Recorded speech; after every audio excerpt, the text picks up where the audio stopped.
मुंबईमध्ये प्रत्येक मतदान केंद्रावरती राजकीय नेते मंडळी सुद्धा मतदानाचा हक्क जो आहे तो बजावत आहेत। मनोज कोटक जे आपल्या सोबत आहेत। सर, आज मतदानाचा हक्क बजावण्याचा एक लोकशाहीतला एक अधिकाराचा दिवस आहे।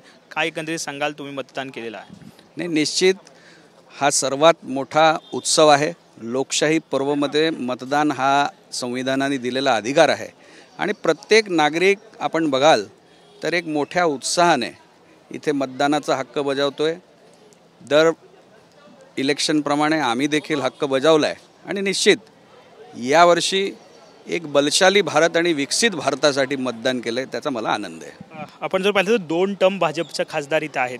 आधी किरीट सोमय्या होते, त्यानंतर तुम्ही होतात, आता एक नवीन उमेदवार मिरिट कोटेचा। तिसऱ्यांदा हॅट्रिक होईल भाजपची या ठिकाणी? बिलकुल। ह्या मतदारसंघामध्ये भारतीय जनता पक्ष आणि मित्रपक्षाचं प्राबल्य आहे आणि त्यामुळे हॅट्रिक करण्यामध्ये काहीच अडचण दिसत नाही आहे। मोदीजींना पंतप्रधान करण्यासाठी देशाने केलेलं मतदान आहे आणि देशाची निवडणूक आहे, त्यामुळे मतदान हे जोरात आणि उत्साहात चाललंय, आपण बघू शकता। परंतु उद्धव ठाकरे यांच्या पक्षातले उमेदवार आहेत, त्यांनी सुद्धा मोठा जोर जो आहे तो मागच्या काळात प्रचारात लावलेला दिसला। त्यांचं आव्हान वाटतंय का या ठिकाणी ईशान्य मुंबई? ओएसिस फर्टिलिटीच्या तज्ञांनी IVF उपचार पद्धतीद्वारे 1 लाखांहून अधिक जोडप्यांना मातृत्व प्राप्तीचा आनंद दिला आहे। मोफत अपॉइंटमेंट बुक करण्यासाठी आजच संपर्क साधा। नाही, मुळात नागरिक हे सुज्ञ असतात आणि नागरिकांना माहिती असतं की हे देशाची निवडणूक आहे। स्थानिक मुद्दे आपल्या बाजूला राहतात आणि देशासाठी पंतप्रधानासाठी कोण आवश्यक आहे त्याच्यासाठी होणारं मतदान असतं आणि मोदीजींना पंतप्रधान करण्यासाठी पूर्ण देशप्रमाणे ईशान्य मुंबई देखील उत्साहित आहे। प्रचारात आपण जर पाहिलं तर यावेळी ईशान्य मुंबईत अनेक मुद्दे जे आहेत, धार्मिक असोत किंवा गटातटाचे असोत, समाजाचे असोत, असे वेगवेगळे मुद्दे समोर आले होते। त्याचा काही परिणाम होईल असं वाटतं तुम्हाला? बघा, असं आहे की प्रचार हा वेगळ्या पद्धतीचा असतो, मतदान हे नेहमी स्थिर आणि मजबूत निर्णायक सरकार देण्यासाठी असतं।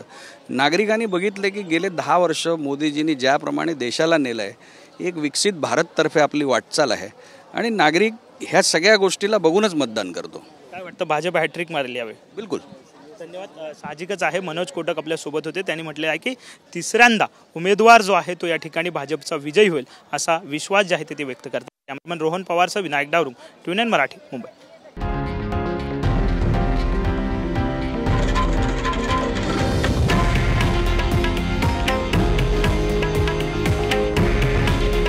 हे आहे देशातील नंबर 1 न्यूज नेटवर्क आणि आपण पाहत आहात TV9 मराठी। काळजी तुमची, हित महाराष्ट्राचं।